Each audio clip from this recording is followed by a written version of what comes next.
நான் தான் அந்த முழு நீல நிற துணி. நீங்கள் என்னை கடற்காரரிடம் தேர்ந்தெடுத்து வாங்குகிறீர்கள். பின் பழனிச்சாமி என்ற ஐயாவிடம் கொடுத்து என்னை வெட்டச் சொல்லி தைக்கச் சொல்கிறீர்கள். அவரோ என்னை வெட்டி அவர் விருப்பத்திற்கேற்ப தைத்து ஒரு அழகான ஆடையை மாற்றுகிறார். அப்படி தைத்த என்னை ஒரு பெண் உடுத்துகிறாள். அது அவளுக்கு அழகாகவும் நேர்த்தியாகவும் இருக்கிறது. அவள் அதை உடுத்திக்கொண்டு பள்ளி மற்றும் கல்லூரி போன்ற பொது இடங்களுக்கு செல்கிறாள். இதை கண்ட நான் மிகவும் பெருமைக்குள்ளானேன்.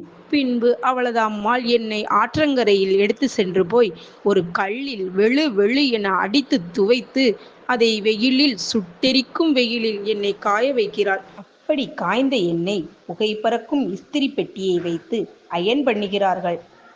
அத்தனை வழிகளையும் தாங்கிக் கொண்டுதான் நான் வாழ்கிறேன். என் கவலையை யார்தான் கேட்பார்? அப்படியே சில நாட்கள் கழிந்தன. பிறகு சிறிது நாள் கழித்து என்னுடைய நிறம் மங்கி நூல்கள் கிழிந்து நான் கந்தலானேன். இறுதியில் என்னை குப்பத்தொட்டியின் ஓரத்தில் என்னை தூக்கி வீசி எறிந்தார்கள்.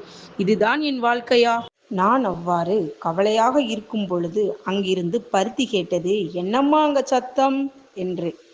அதனால் நண்பர்களே, நீங்கள் மட்டும்தான் கவலையில் இருக்கிறீர்கள் என்று எண்ண வேண்டாம். வாழும் நாள் வரை அனைவரும் மகிழ்ச்சியாய் வாழ்ந்து நாட்களை கழிப்போம்.